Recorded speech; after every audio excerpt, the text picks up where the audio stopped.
it highlights the importance of hearing to your overall cognitive health as well as your overall well-being.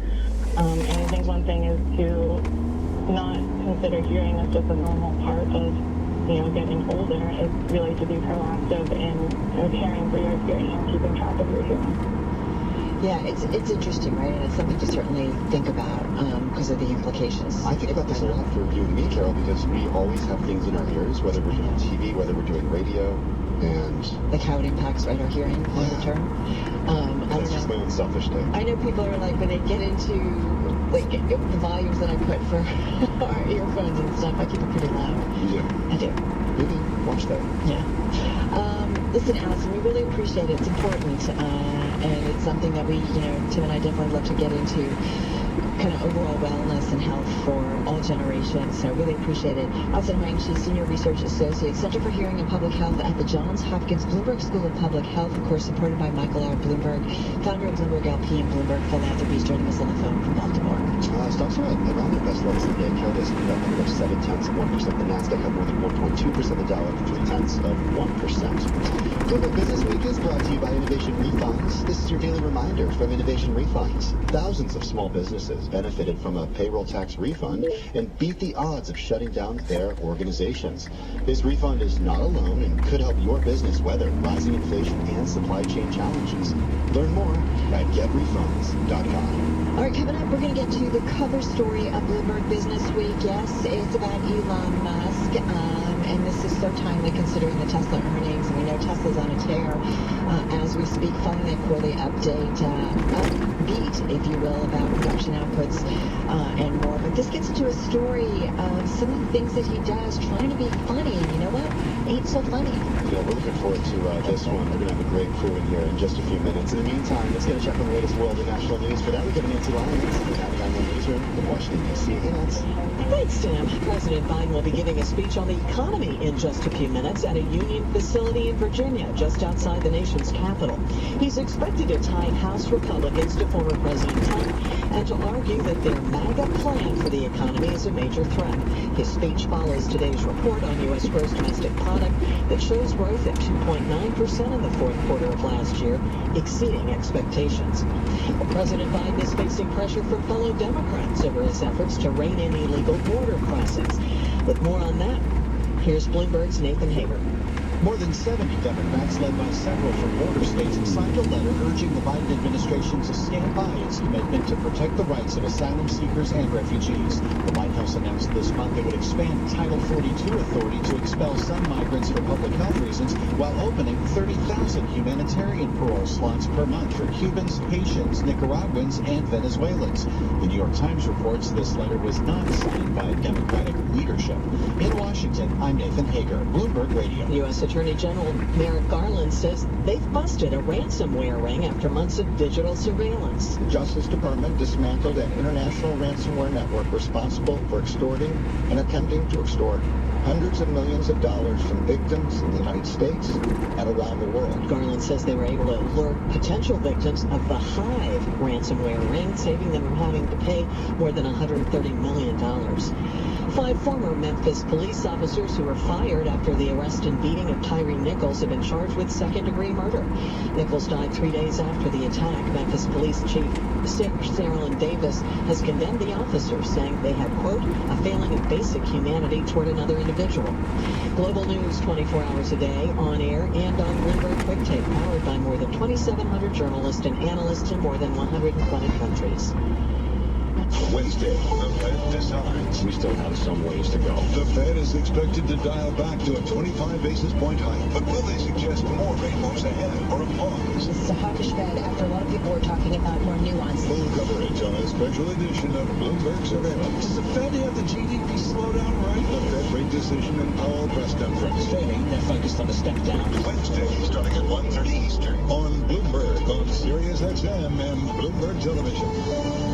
Mental Health Radio on Sirius XM is for the moments when life is hard, for when you're dealing with a challenge that seems overwhelming, for when you need support and hope. Bringing NYU Langone Health's leading psychologists and psychiatrists to you. Mental Health Radio can help you navigate difficulties like anxiety, depression, substance abuse, and more. We're facing a crisis right now. We want to be here to help you. Mental Health Radio, available on the SXM app, and now for a limited time on SiriusXM Channel 109. I'm Howard Nadler of GetRefunds.com. You may have heard me talk about the payroll tax refund program that gives businesses up to $26,000 for every employee they kept on payroll during COVID.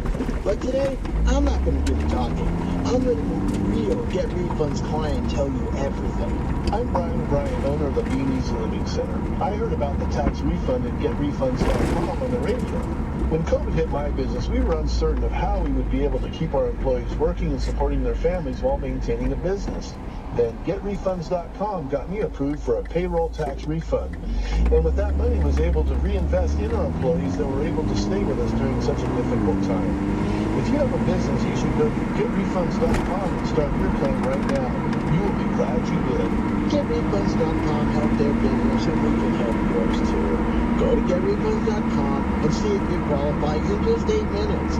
GetRefunds.com, powered by Innovation Refunds. The bigger your 401k, the better your retirement, right? Wrong. The fact is, with proposed new taxes, another market crash, inflation, and rising healthcare costs, you could be forced to downsize your retirement. Discover the secrets savvy investors are turning to for retirement security. A new 401k law that unlocks an ingenious retirement protection plan that could protect your savings from inflation and a stock market downturn while boosting your retirement income as much as 40%. It's all laid out in simple language in a new book from Josh Melberg. His insightful guide is your roadmap to retiring with confidence, and it's yours free with one call. Don't risk a lifetime of work building your retirement. This little-known retirement protection plan could safeguard your wealth and boost your retirement up to 40%. For your free copy of Guarantee Your Retirement by Josh Melberg, call now. Call 800-885-4477. That's 800-885-4477. 800-885-4477. We live in times that are truly unique. There are significant geopolitical threats facing the globe this year. What is the best strategy right now with respect to vaccines? How can we understand them? With a sense of history. Tom, we keep coming back to it. You and I have covered this together for, I think, about a decade. And knowledge of economy. The continent is now completely energy dependent on Russia. We do know the economy is going to continue growing. There is growth. A depth of political awareness. I was up on the Hill and caught up with a couple of members of the Senate. And a perspective that spans the globe. EU foreign ministers gather in Brussels. Let's go to Kiev now. Bloomberg's Mark Champion is there for us. What markets in Asia right now are you avoiding? We have the tools you need for the times we're in. A hybrid workforce. Do I just have to offer that as an employer? Let us get to the stocks that we're watching, the individual names that caught our eye. Let's look at yesterday's sell-off on Wall Street. Bloomberg on SiriusXM, the Bloomberg Business app, and BloombergRadio.com. Bloomberg, the world is listening. When the Fed speaks, the markets react. Afternoon or policy rate expeditiously to more normal levels. What does this mean for American Wall Street? And Bloomberg is the only news source with its eye on the Fed 24/7. 6 Fed officials speak at events today. This Fed, one second slower. Complete coverage of every Fed meeting. Have we priced in how hawkish they will eventually be? The latest comments from Fed Chair Jerome Powell. Is extremely tight, but inflation is much too high. Exclusive interviews with Fed presidents from across the country. Jeff Bowen, president of the Federal Reserve Bank of St. Louis. Mr. Story is president of the Minneapolis Fed. Joined as Cleveland Fed president, Loretta Mesta. And detailed analysis from our team of Fed experts. I would advise you the market largely take the food stride. For essential Fed news. The decision unanimous. Stay with Bloomberg on SiriusXM, the Bloomberg Business app, and BloombergRadio.com. The Fed clearly optimistic here. Bloomberg, the world is listening. Markets, headlines, and breaking news 24 hours a day at Bloomberg.com, the Bloomberg Business app, and at Bloomberg FedTech. The Bloomberg Business Fund.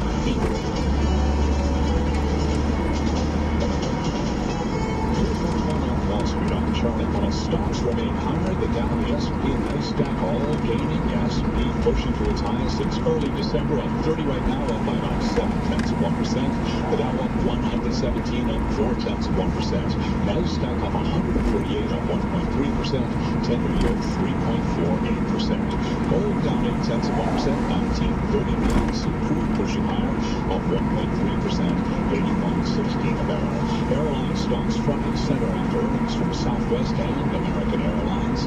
Right now we do have shares of Southwest Airlines, and they are falling 4.1%.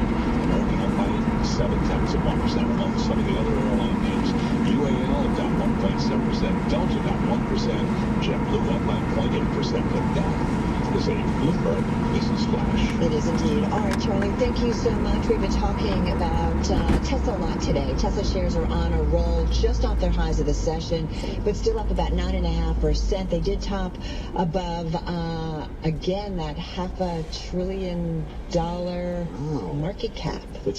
Earlier in the session. It's getting there. Yeah, okay. Just below it again, though. So Elon Musk also the subject of this week's cover story, which notes that if he has a tragic flaw, it isn't his temper or his treatment of underlings or his refusal to follow securities laws. Nope. It's that he's extremely and painfully unfunny. Which is kind of funny. That is kind of funny. All right, so let's get to it. With us is Bloomberg Business Week columnist Max Jack and Bloomberg News technology reporter Dana Holt. They wrote the story, the cover story of Business Week.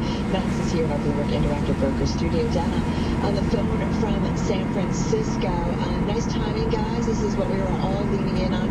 Dana, I'm going to start with you because, Elon, I always feel like, that he, for a long time, could do no wrong to some extent, and everybody was all in, and then things changed.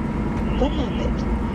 Yeah, 2022 was sort of a remarkable year for him and for, and for all of us in a lot of ways, but this is a guy who was Time and the FT's Man of the Year or Person of the Year for 2021, and then in 2022 he bought Twitter, and in order to buy Twitter he sold billions of dollars worth of Tesla shares, and then once he took the reins at Twitter, he fired everybody and started to interact with a pretty sort of rogues gallery of characters, right-wing folks, anti-Semitic folks, conspiracy theorists, and for a long time, old school early adopters of the Tesla brand, this was very, very alarming. And I think what you saw was that because Tesla and Elon are so intertwined, the brands are the same, basically.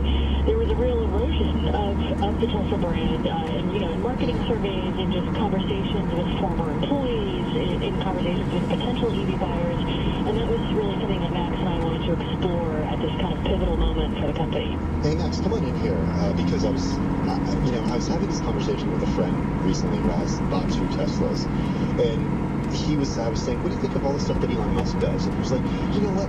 I don't care what this guy's a Musk fan. Yeah. He's like, I don't care what the CEO of Disney does. I don't care what the CEO of these other companies. And I said, you know what though? But the thing is with Tesla and Musk, the two are inextricably bound to one another. Yeah, when we talk about Tesla's brand, it's different from talking about Ford's brand or Chrysler's brand or something like that. As Dan was saying, there are 2 reasons for that. One is this kind of Musk as the centerpiece. For years we talked about how amazing it was that Tesla didn't spend money on advertising, and it's been a huge part of the way this company finds people. And then the second thing is it's still a very strong brand.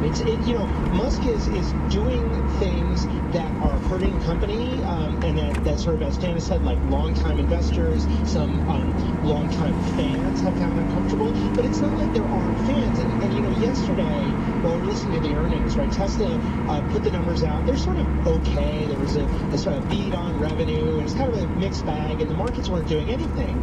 And then Musk gets up during the call and says, we said we're going to make 1.8 million cars, but we just might make 2 million cars, and the stock went berserk at that point. And that's where it had this huge jump. And so the thing